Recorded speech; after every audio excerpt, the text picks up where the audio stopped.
Bismillahirrahmanirrahim. Minal adab ya talabah fi majlisil ilm as-sukut wal itmi'nan. Diam dan ketenangan di dalam majlis ilmu merupakan adalah bentuk adab dalam majlis ilmu. Dan antum sudah belajar adab dengan Ustaz Luqman. Amalkan itu yang antum dapatkan di hari Selasa. Didengarkan baik-baik penyampaian dari Ustaz Luqman hafizahullah taala tentang adab dalam mengagungkan ilmu. Oke, Ustaz minta semua diam, ketenangan, dan juga penyampaian kepada para santri. Pembelajaran agama melalui talim ini akan diadakan ujian. Jadi yang tidak mencatat wa huwa khusran fi ijabati soal, wa huwa khusran kadzalik fi ma'rifati siratin Nabi sallallahu alaihi wasallam. Dia rugi dalam menjawab soal karena dia tidak mencatat apa yang mau dia pelajari. Maka yang mencatat jangan kasih lihat dia yang tidak mencatat, sebagai hukuman dan bentuk jerah kepada yang tidak mencatat. Hanya bermas-malasan, hanya ingin mendengar saja. Apakah dia seperti Imam Syafi'i rahimahullah? Yang kedua, dia juga akan merugi dalam mengetahui sirah atau perjalanan hidupnya Nabi Muhammad SAW. Maka diharapkan para santri semua angkatan sudah membawa buku tulis, alat tulis untuk mencatat, bukan hanya sekedar mendengar. Sudah tenang? Baik, kita bisa mulai ya majelis kita. Bismillahirrahmanirrahim. Assalamualaikum warahmatullahi wabarakatuh.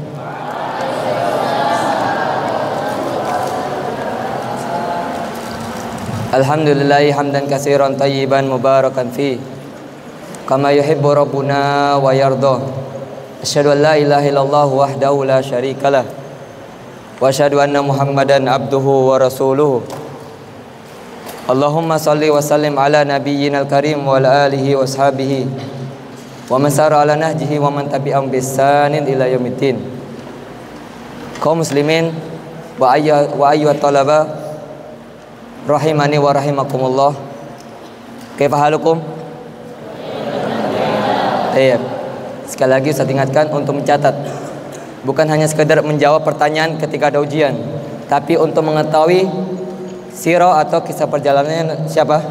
Nabi kita Rasulullah sallallahu alaihi wasallam. Mulai beliau lahir sampai beliau wafat.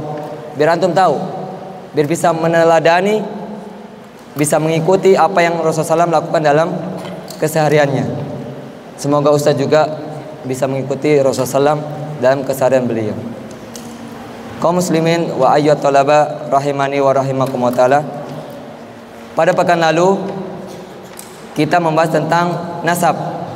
Apa itu nasab? Garis keturunan.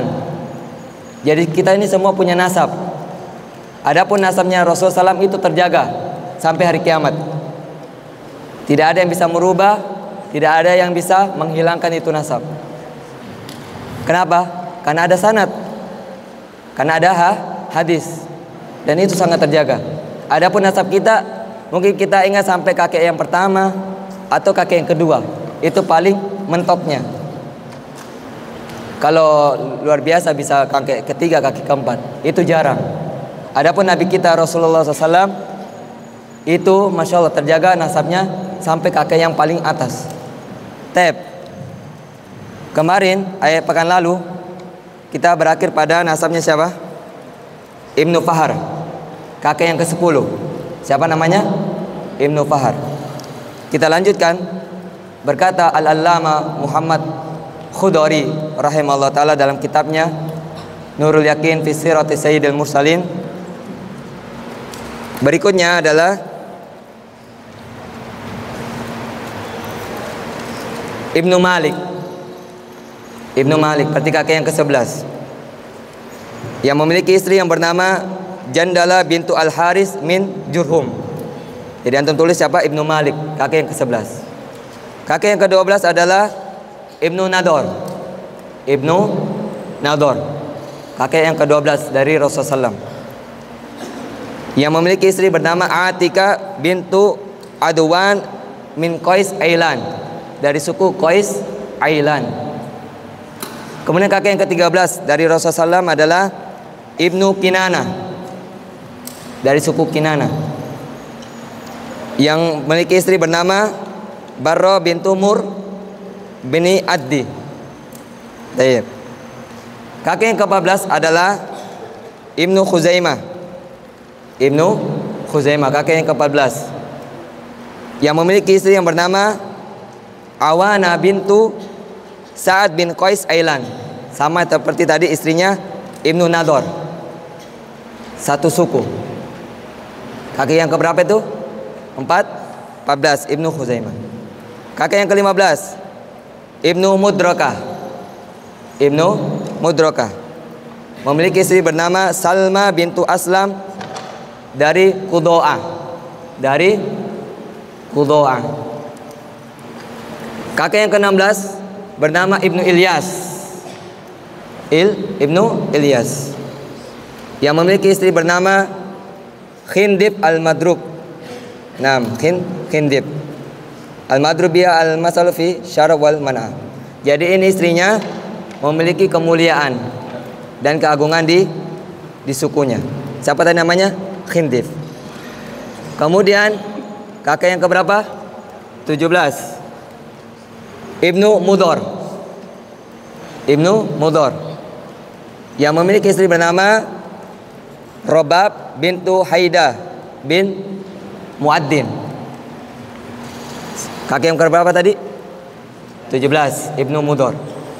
Kakek yang ke-18 kita naik lagi ke atas, Ibnu Nazar. Ibnu Nazar.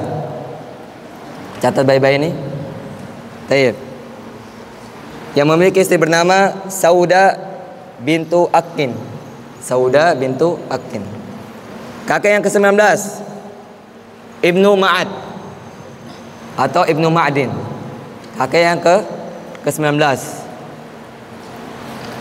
yang memiliki istri bernama Mu'ana bintu Haus Jausim min Jurhum, dari suku Jurhum.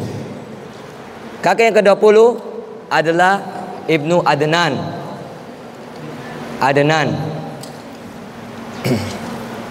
Dan nasab ini sampai Adnan ini nasab yang disepakati oleh para ulama ahli sejarah dan para ahli hadis. Jadi nasab yang sampai ke Adnan itu adalah nasab yang disepakati oleh para ulama ahli sejarah dan ulama ahli hadis.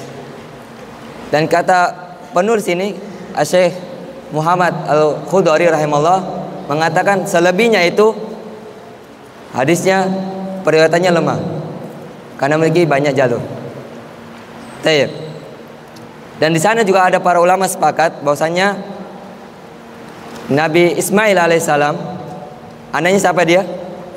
Nabi Ibrahim, itu adalah salah satu dari keturunannya Rasulullah SAW. Jadi Nabi Muhammad SAW itu sampai kepada Nabi Ismail.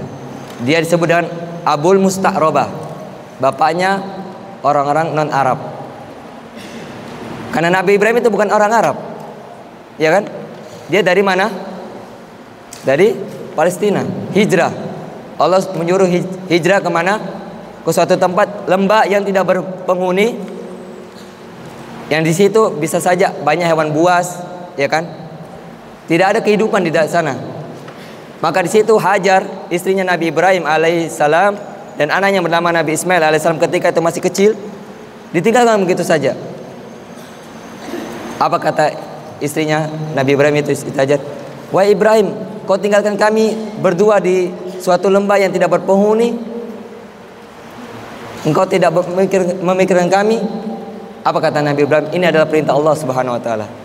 Apa kata Hajar? Kalau begitu kami taat. Dan akhirnya apa? Allah Subhanahu wa taala mengilhamkan kepada Nabi Ismail alaihissalam untuk menghentakkan kakinya sampai keluar air Zam-Zam yang terus sampai saat ini apa? Mengalir sampai nanti hari kiamat air itu akan berhenti. Kaum muslimin wa ayyutulab rahimani wa rahimakumullah taala. Sekarang kita masuk ke kisah berikutnya tentang apa? Zawaju Abdullah bi Aminata wa hamluha. Pernikahan ayahnya Rasulullah SAW dengan ibunya yaitu Aminah dan waktu mengandung Rasulullah SAW. Taib.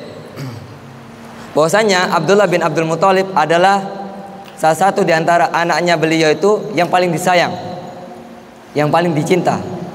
Di sana ada Hamzah, siapa lagi? Abbas, siapa lagi? Abu Lahab, ya. Di antara anak-anak itu yang paling dicinta dan sayang adalah Abdullah. Dan akhirnya menikah dengan Aminah bintu Wahab ibnu Abdi Manaf bin Zuhra bin Kilab. Menikah dengan siapa tadi? Aminah bintu Wahab ibnu Abdi Manaf bin Zuhra bin Kilab. Dan ketika itu umurnya siapa? Abdullah ini bin Abdul Muthalib masih berusia 18 tahun. Jadi Abdullah ini menikah dengan Aminah, dengan ibunya Rasulullah ada berusia 18 tahun. Berarti masih muda. Kalau Ustadz ketika itu menikah di usia 25 tahun. Iya, berarti beliau menikah lebih cepat. Taib. Nah, Aminah itu dikenal wanita yang paling mulia, yang paling terhormat di kabilahnya itu. Dari mana dia? Abdul Manaf bin Zuhra bin Kilab. Taib. Kemudian tatkala datang waktu malam, ya. Abdullah mendatangi istrinya yaitu Aminah. Kemudian tidak lama setelah itu Aminah hamil mengandung siapa? Rasulullah SAW. Maka tidak lama ketika itu Rasulullah ketika dikandung dalam usia 2 bulan dalam kandungan, ayahnya Rasulullah meninggal. Kapan ayahnya Rasulullah meninggal? Ketika Rasulullah SAW berada di dalam kandungan berapa? Usia 2 bulan. Dan Abdullah ini ayahnya Rasulullah dikuburkan di mana? Di Madinah, di pemakaman yang di situ di samping kuburan paman-pamannya dari pihak ibu, akhwal, jamak dari khalun. Khalun ini adalah saudara dari ibu. Kalau ammun saudara dari ayah. Bedakan itu. Nanti kalau antum belajar bahasa Arab buat angkatan 8, di situ ada ammun sama khalun. Kalau ammun itu ada saudari dari ayah. Kalau khalun saudara dari ibu. Jadi ini Abdullah bin Abdul Muthalib meninggal dan dikuburkan di mana? Di pemakaman berada di sisi-sisi kuburan siapa? Paman-pamannya dari jalur ibunya. Taib. Dari suku Bani Adi bin Najjar. Ketika itu Abdullah ini pergi berdagang menuju negeri Syam. Pergi berdagang menuju negeri Syam.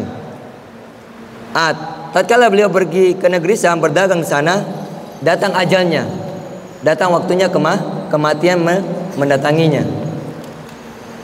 Dan dia dalam keadaan kembali. Jadi ketika setelah kembali dari Syam mau balik ke rumah, tidak sampai di rumah beliau meninggal. Dan ketika itu Rasulullah dalam usia kandungan berapa? 2 bulan. Tatkala usia kandungan Aminah sudah mencapai berapa? 9 bulan. Berarti Rasulullah akan lahir, ya kan? Ada yang juga di antara kita mungkin yang adik kita yang dia lahir prematur, ya, yang tidak sampai 9 bulan, ada 6 bulan, 7 bulan kan, belum waktunya. Di sini tatkala Rasulullah SAW sudah mencapai kandungannya usia 9 bulan, ya. Maka ketika itu Aminah ibunya Rasulullah melahirkan Rasulullah SAW, maka alam semesta bergembira dengan kelahiran Rasulullah SAW. Taib. Yang mana ini Rasulullah SAW lahir itu menyempurnakan akhlak-akhlak yang mulia. Bukan mengubah, ya, tapi menyempurnakan. Berarti ada yang kurang ketika itu. Ya. Bahwasanya Rasulullah diutus untuk menyempurnakan akhlak-akhlak yang mulia. Jadi ketika itu Rasulullah SAW lahir, maka bergembiralah alam semesta. Taib. Dan di sini ada kata penulis Muhammad Al-Khudari rahimahullah mengatakan bahwasanya diteliti oleh salah satu ulama falak yang bernama Mahmud Basyah bahwasanya Rasulullah itu lahir pada pagi hari di hari Senin pagi hari Senin tanggal 9 Rabiul Awal. Satu lagi Rasulullah lahir pada pagi hari tanggal 9 Rabiul Awal. Pagi hari Senin tanggal 9 Rabiul Awal, yang itu bertepatan dengan hari gajah, yang dimana ketika itu Raja Abraha yang berasal dari Yaman, karena Raja Abraha ini adalah raja dari negeri Yaman, ingin menghancurkan Ka'bah, membawa apa? Gajah dengan pasukan-pasukannya. Bahwasanya ini orang-orang Mekah ketika itu belum pernah melihat hewan sebesar itu, hewan gajah namanya. Mereka hanya melihat unta, kuda, tapi gajah ini baru masuk ke kota Mekah. Maka mereka merasa heran-heran seperti itu. Iya. Jadi ini Rasulullah lahir bertepatan dengan apa? Tahun gajah. Jadi siapa tadi namanya penelitinya ini? Mahmud Basyah, seorang ulama falak. Dia menetapkan bahwasanya Rasulullah lahir pada pagi hari Senin tanggal 9 Rabiul Awal, dan itu bertepatan dengan tahun gajah. Taib. Dan kalau dihitung dalam tanggal apa nama? Tanggal Masehi itu pada tanggal 20 dari bulan April. Tanggal 20 bulan April bertepatan dengan tahun 571 Masehi. Itu kalau dihitung dalam bentuk kalender Masehi. Taib. Ayo talaba rahimani wa rahimakumullah taala. Maka tatkala itu Rasulullah ketika telah lahir, maka dibawa ke pamannya yaitu Abu Thalib. Iya. Taib. Kemudian dibantu oleh siapa? Bernama Syafa' Ummu Abdurrahman bin Auf, seorang bidan yang membantu apa? Kelahiran Aminah untuk mengeluarkan Rasulullah SAW dari janinnya. Taib.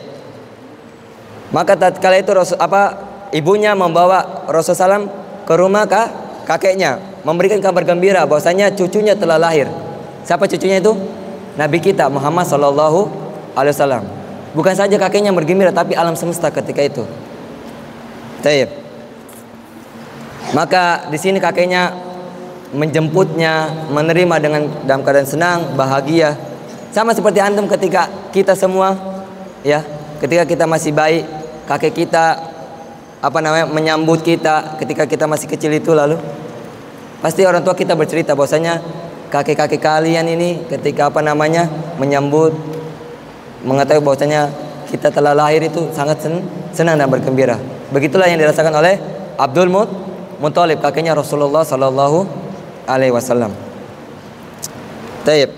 Dan akhirnya Allah SWT mengilhamkan kepada kakeknya Abdul Muthalib untuk memberikan nama Muhammad sallallahu alaihi wasallam. Dan nama ini belum pernah didengar atau tersebar, atau belum ada yang memberikan nama di kota Mekah ketika itu. Jadi nama Muhammad sallallahu alaihi wasallam ini belum pernah diberikan nama oleh orang-orang Mekah. Jadi namanya luar biasa, ya. Tayyib. Ayo talaba rahimani wa rahimakumullah taala. Tayyib. Dan yang mengasuhnya, karena ketika itu Aminah dalam keadaan lemah setelah melahirkan, ya, sebagaimana kita ketahui ibu kita masing-masing, ketika ibu kita melahirkan kita dan melahirkan adik-adik kita pasti dalam keadaan lemah, ya. Apalagi kalau ada yang memiliki robekan, pasti dijahit. Maka dibantu oleh Ummu Aiman, diasuh, ya, diasuh Ummu Aiman yang memiliki nama asli Barakah Al-Habasyah. Nama aslinya siapa? Barakah Al-Habasyah. Yaitu beliau adalah budak wanita dari ayahnya Rasulullah, yaitu Abdullah. Jadi Ummu Aiman atau nama aslinya adalah Barakah Al-Habasyah adalah budaknya siapa? Ayahnya Rasulullah. Siapa yang mengasuh Rasulullah ketika Rasulullah masih kecil? Ummu Aiman. Ingat-ingat ini. Dan yang awal menyusui Rasulullah SAW ketika itu adalah Suwaibah. Namanya adalah Suwaibah. ammatu ammi Abi Lahab, adalah budak wanita dari pamannya yang bernama Abu Lahab. Jadi yang mengasuh Rasulullah SAW ketika itu masih kecil siapa? Ummu Aiman, yang memiliki nama asli adalah Barakah al-Habasyah. Dan yang menyusui pertama kali bukan ibunya, yaitu adalah Suwaibah. Ingat ini. Itu apa? Kisah dari pernikahan ayahnya Rasulullah dengan ibunya dan kelahiran Rasulullah SAW. Kita beralih kepada Ar-Ridha'u Asy-Syarifu, masa penyusuan Rasulullah SAW. Masa penyusuan Rasulullah SAW. Perhatikan ini, semua memperhatikan, mencatat apa yang disampaikan oleh Ustadz. Tidak ada yang bermain, tidak ada yang bercanda. Karena akan diujikan, ya, karena akan diujiankan. Jadi ingat, antum mencatat bukan hanya untuk menjawab, tapi apa? Untuk mengetahui sirah, untuk diamalkan, untuk jadikan teladan. Ayat talaba rahimani wa rahimakumullah taala. Bahwasannya di antara kebiasaan orang Arab, kebiasaan di antara orang Arab, ketika anak-anaknya mereka lahir, itu mencari apa? Wanita-wanita yang bisa menyusui anak-anaknya. Itu kebiasaan orang Arab, ya. Di masa jahiliyah, di masa dimana Rasulullah SAW belum diutus, kan, masih kecil ketika itu, dan bahkan Rasulullah belum lahir. Jadi kebiasaannya orang-orang Arab, baik sebelum Rasulullah lahir dan bahkan Rasulullah sebelum diutus menjadi nabi, itu apa? Orang-orang Arab, ayah-ayah mereka mencari, atau bisa juga kakek-kakeknya mereka mencari wanita-wanita yang bisa menyusui anaknya atau cucunya. Dan mereka tidak mencari wanita-wanita di kota, mencari wanita-wanita di pedesaan, pedalaman. Kenapa? Apa alasan mereka mencari wanita-wanita yang tinggal di pedalaman atau pedesaan? Karena mereka tatkala membawa anaknya atau cucunya ke hadapan wanita-wanita tersebut yang tinggal di pedalaman atau pedesaan, bisa mengalirkan kecerdasan. Iya, kecerdasan. Karena kita tahu bahwasanya orang-orang yang tinggal di desa itu jauh dari hiruk pikuk keramaian yang ada di kota, ya kan? Bahkan saja yang kita tahu sekarang, orang-orang yang tinggal di desa itu banyak ketinggalan informasi seperti yang dilanda ketika kita tahun 2020 Covid. Coba kalau antum tanya sama kakek neneknya antum atau om dan tantenya antum yang tinggal di desa, yang dia jauh dari informasi internet, tahu nggak masalah itu? Tidak akan tahu. Nah, ini orang-orang Arab ketika itu cerdas. Kenapa dia memilih wanita-wanita yang tinggal di pedalaman atau di pedesaan? Karena apa? Bisa mengalirkan kecerdasan. Mereka tidak memilih wanita-wanita yang ada di kota. Karena tatkala mereka membawa anak-anaknya atau cucu-cucunya kepada wanita-wanita untuk menyusui anak-anak atau cucunya yang berada tinggal di kota, akan membuat tekadnya itu anak menjadi lemah. Iya. Dan bisa menjadi pikirannya tidak kuat. Ya, bisa juga jadi hafalannya. Taib ayat talaba rahimani wa rahimakumullah taala. Sampai sini sudah paham ceritanya ini? Taib. Maka para wanita dari Bani Sa'ad bin Bakar, bin Bakar, mereka meminta anak-anak yang ingin disusui untuk disusui. Jadi mereka mencari. Jadi ketika itu bukan saja Rasulullah ketika itu dibawa, banyak anak-anak dari selain Rasulullah SAW untuk disusui. Maka wanita-wanita dari Bani Sa'ad bin Bakar itu mencari anak-anak yang ingin disusui. Maka tatkala itu Rasulullah SAW mendapat seorang wanita, yang bernama siapa? Halimah bintu Abi Zu'aib As-Sa'diyah. Jadi ketika itu Rasulullah SAW mendapat wanita yang bisa menyusuinya, yang bernama siapa? Halimah bintu Abi Zu'aib As-Sa'diyah. Inilah yang menyusui Rasulullah SAW kurang lebih 4 tahun. Kurang lebih 4 tahun. Yang mana ini Halimah memiliki suami yang bernama Abu Kabasyah. Maka ketika itu Rasulullah SAW ketika bermain sama anak-anak yang lain, dan ketika diejek dicemooh, dijelek-jelekan, Rasulullah SAW itu diajar dengan ucapan bahwasanya ini anaknya Abu Kabasyah yang berbicara tentang langit. Ya. Jadi Rasulullah SAW ketika itu dicemooh atau dijelekan bahwasanya Rasulullah SAW ini ada anaknya Abu Kabasyah yang berbicara tentang langit. Maksudnya tentang wahyu yang turun kepada Rasulullah SAW. Bisa dipahami? Iya. Itu ada celaan atau cemooh kepada Rasulullah SAW. Bahwasanya dia adalah anaknya Abu Kabasyah karena beliau dirawat, ya disusui oleh istrinya Abu Kabasyah. Siapa tadi namanya? Halimah bintu Abi Dzu'aib As-Sa'diyah. Taib. Berapa lama disusui Rasulullah SAW? 4 tahun. Ayo talaba rahimani wa rahimakumullah ta'ala. Itulah kisah tentang apa? Masa penyusuan Rasulullah SAW. Kita lanjut kepada kisah berikutnya tentang hadis 1 syaqqis sadar. Tragedi pembelahan dada. Tragedi pembelahan dada. Kenapa bisa seperti itu, Ustaz? Ya bisa.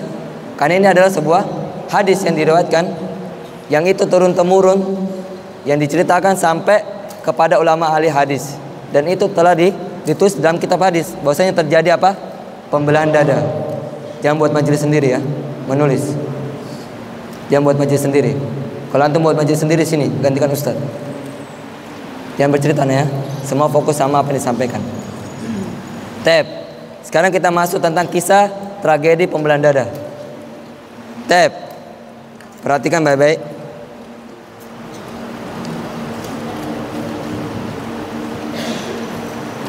Maka ketika itu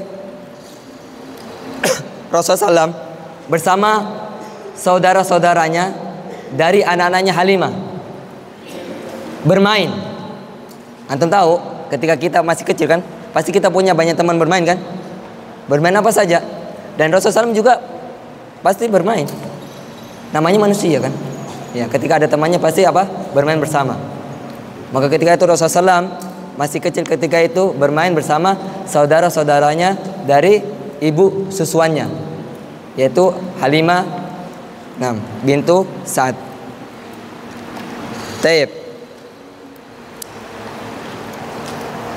Dan itu mereka bermain di belakang rumahnya Halimah. Maka berkata salah satu dari saudaranya itu, atau salah satu dari anaknya Halimah bintu Sa'diyah itu berkata bahwasanya ada 2 orang yang mendatangi Rasulullah SAW, ya, dan kedua orang ini memakai baju putih. Kedua orang ini memakai baju putih menghadap Rasulullah SAW, mendatangi Rasulullah SAW ketika itu. Maka kedua orang ini membaringkan Rasulullah SAW di tempat perbaringan. Allah Ta'ala alam, apa di sebuah batu, di atas tanah, Ustaz kurang tahu. Maka dilihat langsung oleh saudara-saudaranya di depan matanya itu, dibelah itu dadanya di hadapan saudara-saudaranya. Antum kalau lihat seperti itu, apa yang antum lakukan? Pingsan tidak? Takut tidak? Tiba-tiba ada 2 orang asing mendatangi teman antum, salah satunya itu dibaringkan, langsung dibelah dadanya dalam keadaan hidup. Ini Nabi kita masih kecil, bayangkan masih kecil, yang tidak tahu apa-apa, belum usia balik, masih kecil ketika itu. Didatangi 2 orang yang berpakai baju putih, dibaringkan langsung di hadapan saudara-saudaranya itu, anak-anak dari Halimah, dibelah langsung dadanya. Tayyib. Maka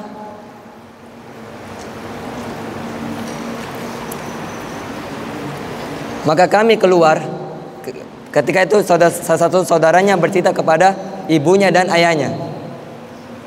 Ya. Setelah melihat kejadian tersebut, maka salah satunya mengadu atau menyampaikan kejadian tersebut kepada orang tuanya, itu Halimah dan Abu Kabasyah. Melihat kejadian tersebut, maka keluarlah Halimah dari rumahnya bersama Abu Kabasyah dan melihat Rasulullah SAW itu dalam keadaan bajunya, serta pipinya, mungkin badannya itu berwarna tanah. Berarti menunjukkan Rasulullah SAW dibaringkan di atas tanah. Semua kotor badannya, bahkan bajunya juga kotor dengan tanah. Taib. Maka Halimah dengan ayahnya ini, dengan suaminya Halimah, menenangkannya, bahkan memeluknya. Maka kedua orang tua ini, yaitu siapa tadi? Halimah dengan Abu Kabasah, berkata kepada Rasulullah SAW, bagaimana keadaanmu wahai anakku? Ya, dikatakan ya bunayya. Kalau dikatakan ya bunayya itu adalah ucapan kepada orang tua kepada seorang anak dengan ucapan yang penuh kasih sayang. Jadi kalau ada orang tuanya antum tahu dengan bahasa Arab, kalau dikatakan kepada antum ya bunayya, itu ucapan apa? Kasih sayang orang tua kepada anaknya. Kalau ucapan kita kepada ayah kita apa? Ya abati if'al ma'tumar. Kama seperti yang diucapkan apa? Nabi Ismail kepada Nabi Ibrahim alaihissalam ketika akan disembelih. Ya abati if'al ma tu'mar. Taib.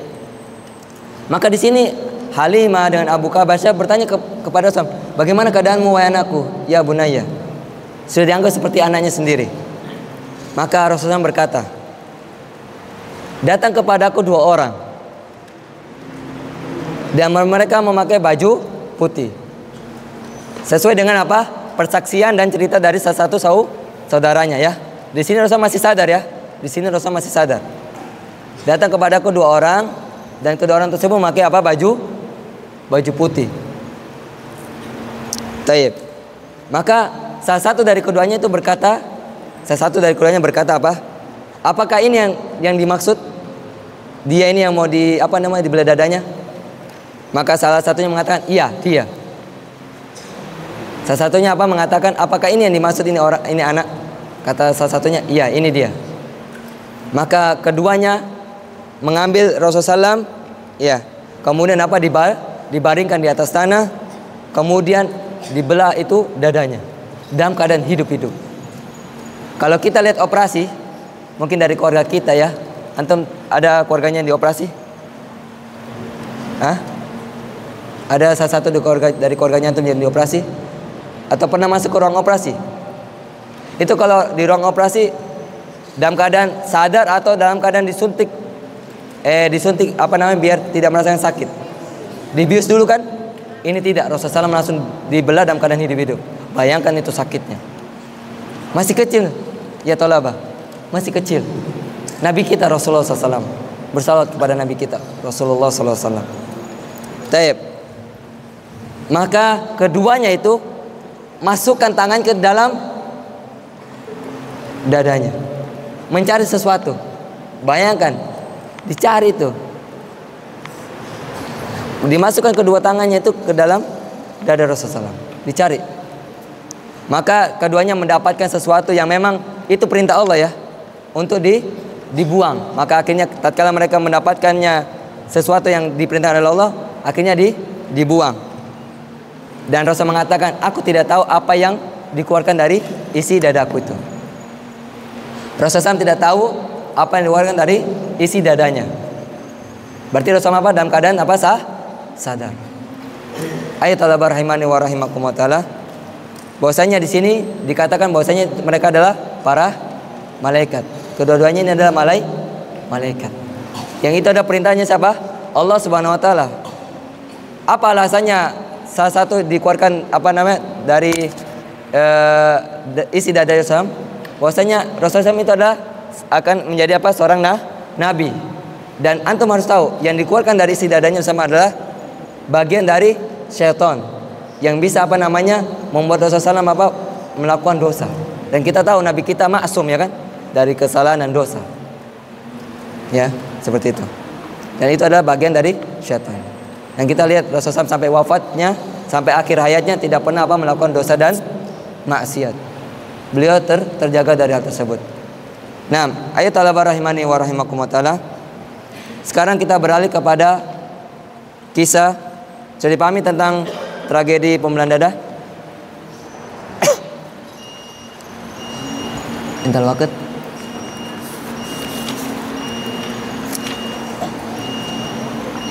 Taib. Padahal masih mau diselesaikan sedikit, tapi karena waktu sudah masuk Isya. Tapi insyaallah kita pekan depan kalau Allah mengizinkan, kita akan membahas tentang apa? Wafatu Aminata wa kafalatu Abdul Muttalib wa wafatuhu wa kafalatu Abi Thalib. Kita akan membahas pekan depan insyaallah di hari Kamis tentang apa? Wafatnya ibunya Rasulullah SAW itu Aminah. Kemudian apa? Dan kepengasuhan dari Abdul Muttalib, yaitu kakeknya. Jadi ketika Aminah meninggal, dikasihin ke kakeknya. Kemudian apa? Kakeknya meninggal, kemudian diberikan lagi kepengasuhan kepada pamannya, anaknya Abdul Muttalib, yaitu Abu Thalib. Ayahnya Ali radhiyallahu taala anhu. Tapi mungkin pembelajaran sirah kita sampai sini. Ustaz harapkan semua memperhatikannya dan dipelajari baik-baik, bukan hanya untuk menjawab soal, tapi untuk mengetahui sirah atau kisah perjalanannya Rasulullah sallallahu alaihi wasallam. Mungkin naktafi bihadzal qadar. Barakallahu fikum. Subhanakallahumma wa bihamdika asyhadu an la ilaha illa anta astaghfiruka wa atubu ilaik. Akhiru ani da'wana anil hamdulillahirabbil alamin. Assalamualaikum warahmatullahi wabarakatuh.